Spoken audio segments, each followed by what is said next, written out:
അത് 4-ാം നിലയിൽ നിന്ന് ഞാൻ കാല് തെന്നി താഴേക്ക് വീഴുകയായിരുന്നു. അതേ തുടർന്ന് അവിടുത്തെ ഹോസ്പിറ്റലിൽ അവിടെ എന്നെ കാണിച്ചപ്പോൾ എനിക്ക് 3 സർജറി വേണമെന്ന് പറഞ്ഞു. മാക്സിമം പോയ ഒരു 6 മാസമെങ്കിലും ഞാൻ അനങ്ങാതെ അവിടെ തന്നെ കിടക്കേണ്ടി വരുമെന്ന് എന്നോട് പറഞ്ഞു. ഒന്നര ദിവസത്തേക്ക് 65,000 രൂപ അവിടെ നിന്ന് പറഞ്ഞപ്പോൾ അത് ഞങ്ങളുടെ കൊടുക്കാനുള്ള കെൽപ്പ് ഞങ്ങളുടെ ഇല്ല. സാമ്പത്തികമായിട്ട് ഭയങ്കര ബുദ്ധിമുട്ടുള്ള കുടുംബമായിരുന്നു ഞങ്ങളുടേത്. അതുകൊണ്ട് തന്നെയും കടമൊക്കെ മേടിച്ചിട്ട് ആ 65,000 രൂപ അവിടെ നിന്ന് കൊടുത്തുകൊണ്ട് എൻ്റെ അമ്മ നാട്ടിൽ നിന്ന് ഒരു ആംബുലൻസ് വിളിച്ച് അടുത്തുള്ള ഒരു ചേട്ടനെയും വിളിച്ചുകൊണ്ടാണ് എന്നെ ബാംഗ്ലൂരിൽ നിന്ന് കോട്ടയം മെഡിക്കൽ ഹോസ്പിറ്റലിലോട്ട് കൊണ്ടുവരുന്നത്.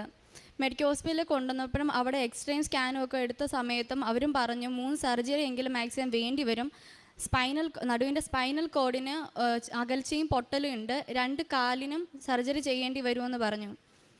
അതേ തുടർന്ന് എൻ്റെ അടുത്ത ബെഡിൽ കിടന്നവരുടെ കാത്തിരിപ്പുകാരൊക്കെ എനിക്ക് പുറത്തുനിന്നൊക്കെ വരുമ്പോൾ ഇവിടെ നിന്ന് കൃപാസനത്തിൽ നിന്ന് കിട്ടിയ പത്രം എല്ലാം കൊണ്ടുവന്ന് എൻ്റെ അടുത്തിരുന്നിട്ട് എൻ്റെ അടുത്തുനിന്ന് പ്രാർത്ഥിക്കുകയും അത് വെച്ച് നന്നായിട്ട് അത് പ്രാർത്ഥിച്ചാൽ മതി മോളെ, നന്നായിട്ട് അത് വായിക്കുക, സാക്ഷ്യങ്ങളൊക്കെ വായിച്ച് നന്നായി പ്രാർത്ഥിച്ചാൽ നിൻ്റെ കൂടെ ദൈവം ഉണ്ടാവും എന്ന് പറഞ്ഞു. മാതാവ് നിൻ്റെ കൂടെ തന്നെ കാണും, നിന്നെ കൈവിടത്തില്ല, ഇത്രയൊക്കെ ആക്കിയല്ലേ ഉള്ളൂ, നിൻ്റെ കൂടെ തന്നെ ഉണ്ട്, നീ നന്നായിട്ട് പ്രാർത്ഥിക്കാൻ എന്നോട് പറഞ്ഞു. എൻ്റെ അമ്മ ഒരു ഹിന്ദുവാണ്, ഞങ്ങളും ആ ഒരു രീതി തന്നെയാണ്. എൻ്റെ അച്ഛൻ ക്രിസ്ത്യാനിയാണ്. ചെറുപ്പം തൊട്ടേ ഇടയ്ക്കിടയ്ക്ക് മാത്രമേ ഞാൻ ബൈബിൾ വായിക്കത്തുള്ളായിരുന്നു. പക്ഷേ ഇതിന് ശേഷം ഞാൻ നന്നായിട്ട് ബൈബിൾ വായിക്കാനും തുടങ്ങി. പത്രം കിട്ടിയതിലൂടെ തന്നെ ഞാൻ നന്നായിട്ട് രാവും പകലും എനിക്ക് ഉറക്കം കിട്ടുന്നില്ല, നല്ല വേദനയോടെ തന്നെ ഞാൻ കരഞ്ഞ് പ്രാർത്ഥിച്ചിരുന്നു മാതാവിനോട്. മാതാവ് എനിക്ക് ഈ 3 സർജറി എന്നുള്ള എനിക്കൊന്നും മാറ്റി തരും, എനിക്ക് എത്രയും സർജറി എന്നാലും എനിക്ക് എത്ര നാൾ ഞാൻ കിടക്കേണ്ടി വരും എന്ന് ഞാൻ കുറേ പ്രാർത്ഥിച്ചു. മാതാവ് എനിക്ക് നടക്കാൻ പറ്റുമ്പോൾ ഞാൻ അവിടെ വന്ന് സാക്ഷിയോ ഉടമ്പടിയും വെച്ചോളാം എന്ന് കരഞ്ഞ് ഞാൻ പ്രാർത്ഥിച്ചു. കറക്റ്റ് എനിക്ക് ഏപ്രിൽ 17-ാം തീയതി സർജറി ആയിരുന്നു. അതിന് തലേ ദിവസം ഒന്നും കൂടി സ്കാനും റിപ്പോർട്ടും ചെയ്യുന്ന ആ ടൈമിൽ ആ റിപ്പോർട്ടിനകത്ത് വന്നു 3 സർജറിയുടെ ആവശ്യമില്ല, എനിക്ക് 1 സർജറി മാത്രം മതി. ഒരു കാലിൻ്റെത്, മറ്റേ കാലിന് ചതവ് മാത്രമേ ഉള്ളൂ, നടുവിന് ചെറിയ പോറലുണ്ട്, അത് റെസ്റ്റ് എടുത്താൽ മാറുമെന്നും പറഞ്ഞു. അപ്പോൾ തന്നെ എനിക്ക് മനസ്സിലായി മാതാവ് എൻ്റെ കൂടെ തന്നെ ഉണ്ട്. നന്നായിട്ട് പ്രാർത്ഥിച്ചു കഴിഞ്ഞാൽ മാതാവ് എല്ലാവരും കൂടെ ഉണ്ടാവുമെന്ന് എനിക്ക് മനസ്സിലായി.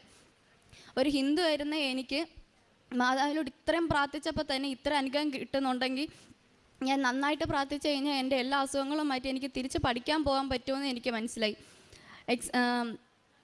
സർജറി കഴിഞ്ഞ് 1 മാസത്തോളം ഞാൻ ഹോസ്പിറ്റലിൽ കിടന്നു. അതിനുശേഷം നേരെ ഡിസ്ചാർജ് ചെയ്ത് വീട്ടിൽ 1.5 മാസത്തോളം കിടന്ന് കറക്റ്റ് 2.5 മാസം ആയപ്പോഴത്തേക്കും ഞാൻ എണ്ണീറ്റ് ഇരുന്നു. 6 മാസത്തോളം ഒരേ കിടക്കുമെന്ന് പറഞ്ഞ അതേ ഡോക്ടർ തന്നെ 2.5 മാസം ആയപ്പോഴത്തേക്കും ഞാൻ എണ്ണീറ്റിരുന്നു എന്ന് പറഞ്ഞപ്പോൾ അവർക്ക് തന്നെ വലിയൊരു അത്ഭുതമായിട്ടാണ് തോന്നിയത്.